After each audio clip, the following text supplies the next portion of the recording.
नवाब शामी वकील बिरादरी पारा A section थाने ते धरणो जारी। तफ़सील मूजिब कुछ देर अॻु वकील वसीम मल्लाह जे भाउ मसूद मल्लाह जे पंहिंजी बिरादरी जे माण्हुनि सां जहिड़ो थी पियो, जंहिंमें मसूद मल्लाह सख़्त ज़ख़्मी थी पियो। वाक़े खां पोइ वकील वसीम मल्लाह, वकील मुख्तार अली रिंद, वकील जमील अहमद पंवर ऐं ॿियनि साथियुनि सां गॾु ए सेक्शन थाणे अॻियां धरणो हयो ऐं पुलिस तरफ़ां FIR दाख़िल न करण ख़िलाफ़ सख़्त एहतिजाज कयो वियो। वकील मुख्तार अली रिंद मीडिया सां ॻाल्हाईंदे चयो त पहिरीं असांजे वकील दोस्त जो मसइलो हल कयो वञे, पोइ ॿी ॻाल्हि थींदी। हुन वधीक चयो त जेकॾहिं वकीलनि सां अहिड़ो सलूक थी सघे थो त पोइ ग़रीबनि सां कहिड़ो असरु थींदो। संदन चवणो हो त जेसिताईं FIR दाख़िल न कई वेंदी एहतिजाज जारी रहंदो ऐं जेकॾहिं इंसाफ़ न मिलियो त सुभाणे अदालतुनि जो कम बि मुअतल कयो वेंदो। पुलिस इंसामिया पारां एहतिजाज कंदड़ वकीलनि सां ॻाल्हियूं करण जूं कोशिशूं जारी आहिनि। वधीक ॾिसंदा हिन रिपोर्ट में।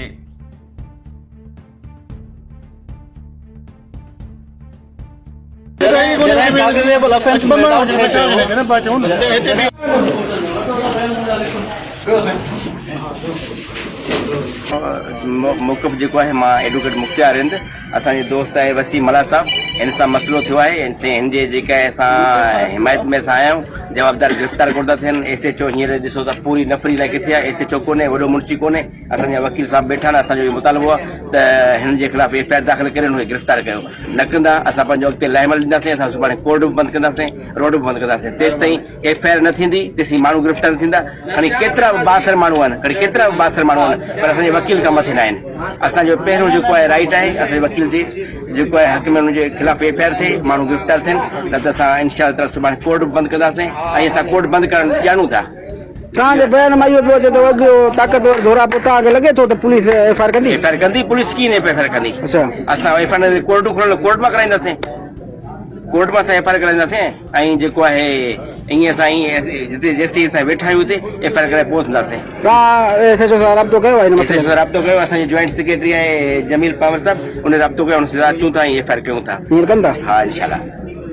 मां वसीम अली मल्लाह वकील हाई कोर्ट जो ऐं मुंहिंजो भाउ वकील आहियूं असां। ऐं हींअर ताईं बि असांखे मुनवर मल्लाह थ्रेट्स पियो थो ॾे, लाइफ थ्रेट्स पियो थो मोटे मोकिले त तोखे मारींदासीं। छाजे लाइ 2-3 पहिरियों बि अहिड़ा मर्डर थी चुका आहिनि, शहीद थी चुका आहिनि वकील। असां थाणे ते वेठा आहियूं। मां त पहिरें ॻाल्हि त सभु पहिरियों पंहिंजे जज साहिबनि खां पुछा कंदुसि त तव्हां चवंदा आहियो त तव्हां थाणे ते वियो, FIR रजिस्टर कराइण वियो थाणे ते? ही हालत अथव थाणे जी, बीठा आहियूं, को माण्हू कोन्हे, FIR रजिस्टर नथो थिए। ऐं जज साहिब अचनि बाबा तव्हां पहिरियों विया थाणे ते? असां विया आया आहियूं थाणे ते, को कंप्लेन वठण लाइ तयारु कोन्हे।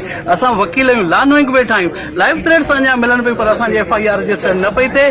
पुलिस बि गाइबु आहे हिते, को बि बयानु असांजो फंडामेंटल राइट आहे त असांजो पंहिंजो बयानु त 154 जो असांजो रिकॉर्ड त थिए न, असांजो बयानु त वठे, पर हिते केर बि कोन्हे।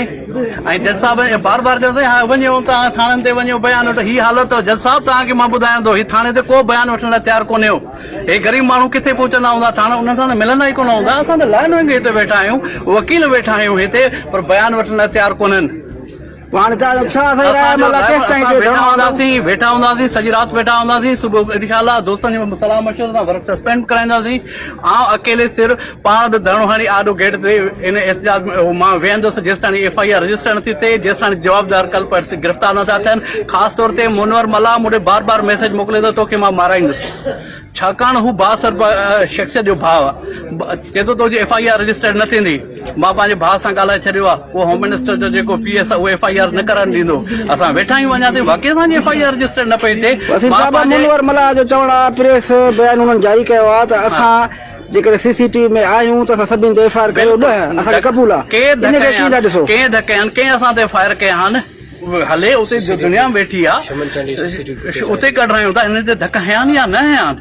अञा ते लाइफ थ्रेट्स ॾियूं था। मां पंहिंजे सिंध बार काउंसिल जे जेके असांजा वकील ॿारनि, मां उन्हनि खे बर्स कयां थो त हीअ हाईलाइट कयो, मूंखां इंसाफ़ थिए। मुंहिंजे FIR रजिस्टर न थिए, कराची बार के, हैदराबाद बार के, वकील आहियां, हाई कोर्ट जो वकील आहियां। मां हिकु बेयारो मददगार बीठा आहियूं असां हिते, FIR रजिस्टर नथी थिए असांजी।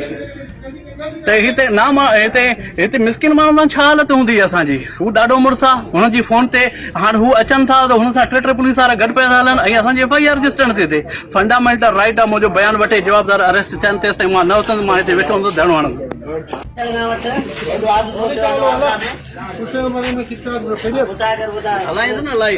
ही सब एप्लीकेशन मुंहिंजा जेको हेतिरा वकील मूंसां गॾु आया आहिनि। वही मुझे FIR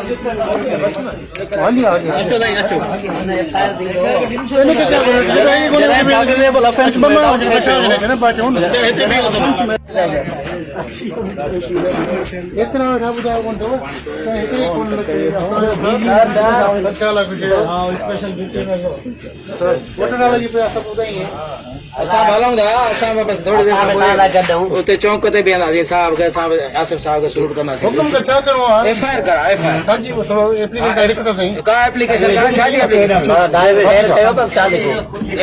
छाजी वकील दोस्त एप्लीकेशन करना जा हां एप्लीकेशन को वकील के भाग के तो फिर तो